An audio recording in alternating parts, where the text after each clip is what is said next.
Marathi इंडस्ट्रीची glam girl म्हणजे तेजस्विनी पंडित. अभिनेत्री निर्माती असलेल्या तेजस्विनीच्या चर्चेत राहिलेल्या गोष्टींविषयी जाणून घेऊया. मूळची पुण्याची असलेली तेजस्विनी पहिल्यापासूनच अभिनय क्षेत्राची चाहती होती.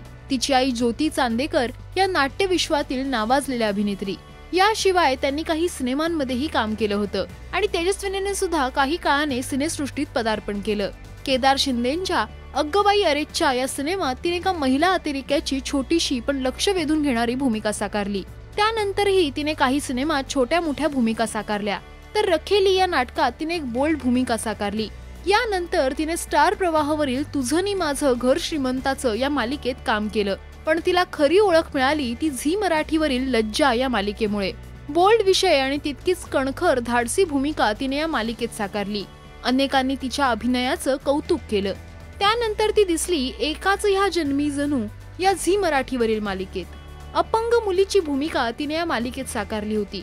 पुन्हा एकदा एका वेगळ्या विषयावरील मालिकेत आव्हानात्मक भूमिका साकारणाऱ्या तेजस्विनीचं सगळ्यांनाच कौतुक वाटलं.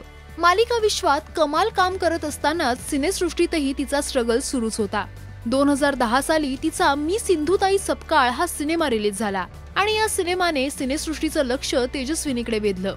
अनाथांची आई समाजसेविका सिंधुताईंच्या तरुणपणीची चरित्रात्मक भूमिका तेजस्विनीने उत्तम साकारली. तिच्या अभिनयाचं सगळ्यांनीच कौतुक केलं. तिच्या या सिनेमाला 3 राष्ट्रीय पुरस्कार मिळाले. तर झी गौरवचा सर्वोत्कृष्ट अभिनेत्रीसाठीचा असलेला पुरस्कार तिला आणि तिच्या आईला विभागून देण्यात आला. त्यानंतरही तेजस्विनीने थोड्या वेगळ्या भूमिका साकारण्याकडे लक्ष दिलं. रानभूल, वावटळ, मुक्ती अशा सिनेमांमध्ये तिने काम केलं. पण हे सिनेमे बॉक्स ऑफिसवर अयशस्वी ठरले. त्यानंतर तिचा तू ही रे हा सिनेमा प्रेक्षकांच्या भेटीस आला आणि त्यातील तिच्या ग्लॅमरस लुकने सगळ्यांचं लक्ष वेधून घेतलं. मालिका सिनेमात याआधी कायमच साध्या लुकमध्ये वावरणाऱ्या तेजस्विनीचा स्टायलिश अंदाज प्रेक्षकांना भावला. या सिनेमात तिच्यावर आणि स्वप्नीलवर चित्रित झालेलं गुलाबाची कळी हे गाणं सुपरहिट झालं. आजही लग्न समारंभात, संगीत समारंभात हे गाणं आवर्जून वाजतं. तर या सिनेमातील तोळा तोळा गाण्याचं अनप्लग व्हर्जन तेजस्विनी आणि सईने गायलं. हे गाणं खूपच सुपरहिट झालं. हे गाणं गाण्याचा तिचा अनुभव कसा होता जाणून घेऊया. मी त्याला म्हटलं तू गंमत करतोयस का, तर तो म्हणाला no no I am serious. पुढच्या आठवड्यात आपण असं तोळा तोळाचं अनप्लग्ड व्हर्जन करतोय. तर मी म्हटलं दादा, म्हटलं तू असं का करतोस. तर तो म्हणाला अरे बेटा अपने फिल्म में कुछ तो अलग होना चाहिए. तर विच इज़ व्हेरी राईट.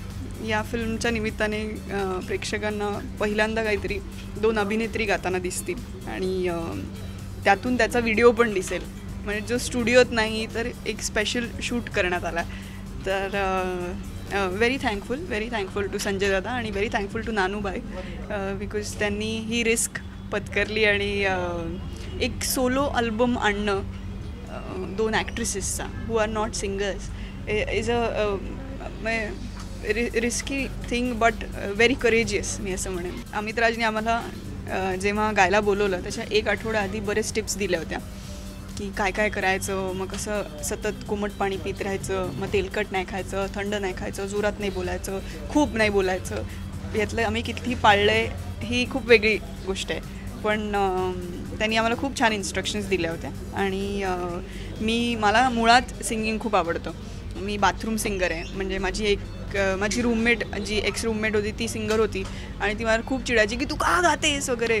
पण नाव आय हॅव एन आन्सर की बघितलं मी अनप्लग्ड गायले वगैरे.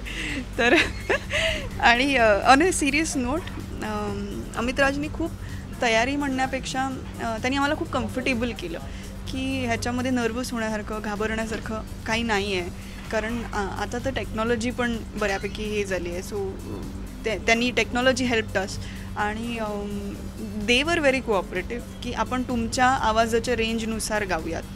की हाय नोट्स फक्त त्याच्यामध्ये हरवणी ते जे आहेत तर त्याच्यात खूप हाय नोट्स होत्या.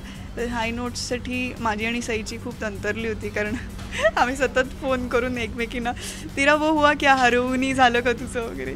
आणि तिने आधी रेकॉर्ड केलं त्यामुळे तिने मला सांगितलं की माझं हरवणीचे जाम घोळे आहेत आणि माझे इतके टेक्स झाले. मग माझ्या वेळेला मी तिला फोन करून सांगत होते की यार मेरा होई नाही रहा पण एकंदरीत खूप मजा आली गाणं गाताना आणि it was fun, it was difficult, खूप अवघड होतं. म्हणजे जेनो काम तेनो थाय हे खरं आहे. पण तरी it is just an attempt. मी असं म्हणेन की आम्ही फक्त एक प्रयत्न केला आहे आमच्या फॅन्ससाठी आणि काहीतरी वेगळं प्रमोशनल सॉन्ग म्हणून आम्ही प्रेक्षकांना एक काहीतरी ट्रीट देतोय. याच दरम्यान तिची 100 डेज ही मालिका झी मराठीवर आली. या मालिकेत तिने साकारलेली बिल्डरची बायको राणीची गूढ भूमिका सगळ्यांनाच भावली. 100 दिवसात एक पोलीस अधिकारी बिल्डरच्या खुन्याचा शोध कसा लावतो याची गोष्ट या मालिकेत पाहायला मिळाली. राणीच्या निगेटिव्ह शेडच्या दमदार भूमिकेतील तेजस्विनीचं सगळ्यांनीच कौतुक केलं. तिचा या मालिकेतील स्टायलिश लुक चांगलाच व्हायरल झाला होता. त्यानंतर ती दिसली येरे येरे पैसा या सिनेमात. या सिनेमात तिने बबली ही भूमिका साकारली. तिचा हा सिनेमा सुपरहिट ठरला. त्यानंतर तिने वेब विश्वात पदार्पण केलं. समांतर या वेबसिरीज मध्ये तिने साकारलेली नीमा ही व्यक्तिरेखा सगळ्यांच्या लक्षात राहिली. तिने यात पुन्हा एकदा स्वप्नील जोशी सोबत स्क्रीन शेअर केली. एका साध्या गृहिणीची भूमिका तिने साकारली होती. तसंच या वेबसिरीज मध्ये तिने स्वप्नील सोबत इंटिमेट सीन्सही दिले. तिच्या या बोल्ड मूव्हचं कौतुक झालं. तिने साकारलेली नीमा कशी होती जाणून घेऊया. मी त्याच्याबरोबर जेव्हा फर्स्ट टाइम कॅमेरा फेस केला तेव्हा मी तो स्वप्नीलच बघितलेला नव्हता. मी हे त्याला पण बोलले होते, म्हटलं मी जे तुला बघते ना आज, हा मी याच्या आधी कधीच बघितला नाही. तर त्यामुळे तो जो वेगळेपण आणतो ना, आम्ही कायम सांगतो की आम्ही समांतर घेण्याच्या मागचं म्हणजे वेब डेब्यू जे आम्ही करतो किंवा केला होता त्याच्या मागचं कारण काय होतं की आम्ही जे इतकी वर्ष केलं नाही ते आम्हाला समांतर मध्ये करावं असं वाटलं आणि ते आम्ही करण्याचा प्रयत्न केला. म्हणून कदाचित आम्हाला सुद्धा आम्ही खूप वेगळे भासत होतो. नीमाचं कॅरेक्टर काय किंवा कुमारचं कॅरेक्टर काय असे कॅरेक्टर्स आम्ही नाही केलेत आधी. म्हणजे नीमा सुद्धा काय म्हणतात त्याला, एका अत्यंत मिडल क्लास म्हणण्यापेक्षा थोडीशी लोअर मिडल क्लास मधली मुलगी आहे आणि तिने लव्ह मॅरेज केलं आहे. ती त्याच्या प्रचंड प्रेमात आहे आणि त्याची जी काय ओढाताण होती या सगळ्यामध्ये, म्हणजे संसार हे बसवण्यामध्ये जी ओढाताण होतीये त्याच्यावर तो एकटा सफर नाही होते, त्याची फॅमिली पण सफर होती. तर ते ती खूप आपुलकीने ते घेते अंगावरती की हा ठीक आहे सगळं होईल, आपण करूयात एकत्र मिळून करूयात आणि तू नशीब हे सगळं कसं मॅनेज करू या झोनची आहे. म्हणजे ती अतिशय प्रेमात, त्याच्या प्रेमात, कुमारच्या प्रेमात डुबलेली एक व्यक्तिरेखा आहे आणि प्रचंड विश्वास आहे. आणि मी म्हंटल तसं की इतर कुठल्याही इमोशन पेक्षा, म्हणजे राग असू देत, चिडचिड असू देत, काळजी असू देत, विश्वास असू देत, ह्याच्यापेक्षा ना तिचं कुमारवरती प्रेम खूप. आणि ती जे काही बोलते ना ते सगळं आधी प्रेम येतं आणि मग सगळे. तर दॅट्स हाऊ शी इज. आणि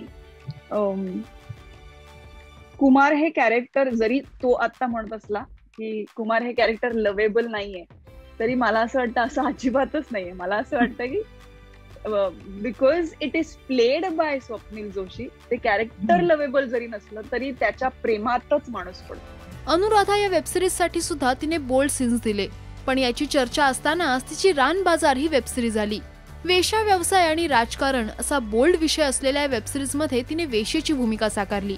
तिच्या बोल्ड प्रोमोची चर्चा सगळीकडेच रंगली. ही भूमिका तिने का स्वीकारली जाणून घेऊया. एक तर मी सांगू का, एकतर अभिजित मानसे सर हा प्रोजेक्ट करतायत इथेच मी बोल्ड होते की त्यांनी मला हे ऑफर केलंय, इथेच मी बोल्ड होते.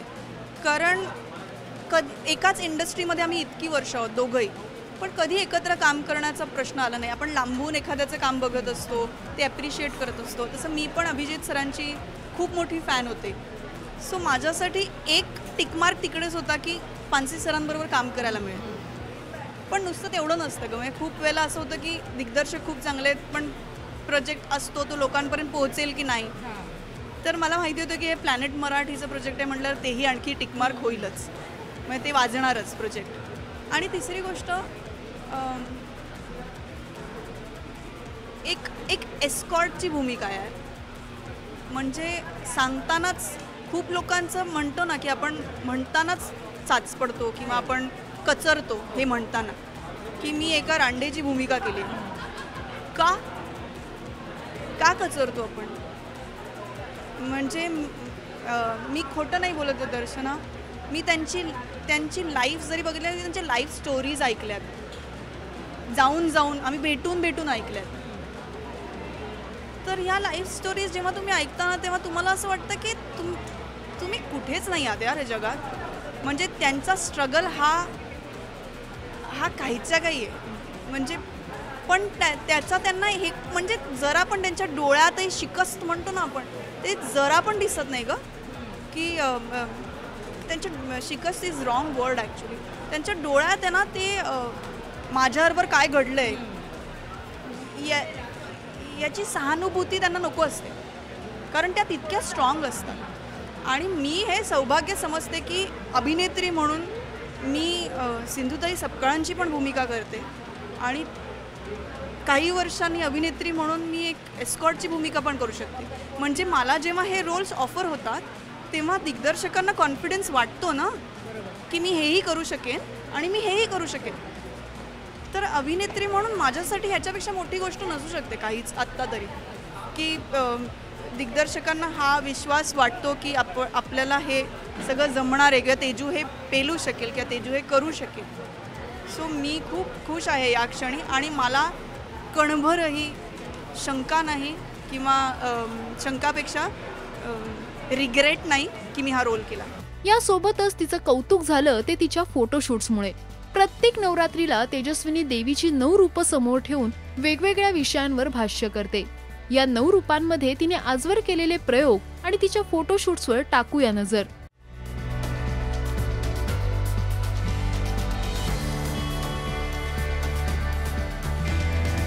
हे प्रयोग तिने का केले जाणून घेऊया. पहिल्या वर्षी मी 2017 साली सुरू केलेलं. मी आणि माझा मित्र आहे धैर्य, तर आम्ही आमच्या 2 जणांचं पहिलं युनिट होतं. त्यांनी फोटो काढलेले, मी ते पोस्ट केलेले आणि मी त्यावर्षी आयरनीज टाकलेल्या. दुसऱ्या वर्षी आम्ही एक स्टेप पुढे जायचं म्हणून आम्ही वेगवेगळ्या म्हणजे ज्या आपण देव्या म्हणतो 9 दिवसाच्या देव्या आहेत त्यांची रूपं कशी साधारण असतील, त्यांचे ॲट्रिब्यूट्स काय असतील हा धागा पकडून आम्ही ते पोस्ट केले. आणि तिसऱ्या वर्षी म्हणजे आता 2019ला कलाकार म्हणून कसं होतं, आम्हाला खूप गोष्टी खदखदत असतात, खूप गोष्टींचा विचार आम्ही करत असतो, पण प्रत्येक वेळेला सोशल मीडियाला डायरी बनवता येत नाही, प्रत्येक वेळेला सोशल मीडियावरती पर्सनल व्ह्यूज टाकता येत नाही, कारण कलाकार म्हटल्यावर ते पटकन ट्रोल होतोच. पण आम्हाला ते एका क्रिएटिव्ह पद्धतीने जर का ते लोकांसमोर मांडता आलं, ह्याच्यातनं काही प्रबोधन वगैरे करायचा हेतू नव्हता, ना माझा होता, ना धैर्याचा होता, ना आणखी कुठल्या टीमचा होता, पण एक सेन्सिबल आणि सेन्सिटिव्ह माणसं एकत्र आली आणि त्यांना वाटेल त्या पद्धतीने एक प्रोजेक्ट प्रेझेंट केला. तर पण लोकांना ते एवढं व्हायरल करावं असं वाटलं किंवा ते आता एवढं व्हायरल होतं ह्याचं कारणच लोक बहुतेक ते रिलेट करतात. म्हणजे मला जे वाटतं एक सामान्य माणूस म्हणून तेच लोकांनासुद्धा वाटतं आहे आणि म्हणून ते एवढं शेअर होतं आहे. तर त्यांनाही त्याच गोष्टीचा त्रास होतो किंवा त्याच गोष्टी खतखत आहेत ज्या मलाही खतखत आहेत. So I guess all credit to the whole team आणि त्याचा डिरेक्टर आहे माझ्यासोबत. फक्त अभिनयच नाही तर तेजस्विनी बिझनेस वुमन सुद्धा आहे. तिचा आणि अभिज्ञा भावेचा तेजाज्ञा हा क्लोदिंग ब्रँड असून त्याची चर्चा बरीच असते आणि आता ती निर्मातीही सुद्धा झाली आहे. अथांग या वेबसिरीजची तिने निर्मिती केली. यासोबतच तिची निर्मिती असलेला बांबू सिनेमाही प्रेक्षकांच्या भेटीस आला. एकूणच अभिनेत्री ते निर्माती हा तेजस्विनीचा प्रवास खूप इन्स्पायर करणार आहे. तेजस्विनीची आतापर्यंतची कोणती भूमिका तुम्हाला आवडली हे कमेंट्समध्ये नक्की सांगा. मराठी सिनेसृष्टीतील अपडेट, बातम्या आणि गॉसिपसाठी तुम्ही सबस्क्राईब करा राजश्री मराठी.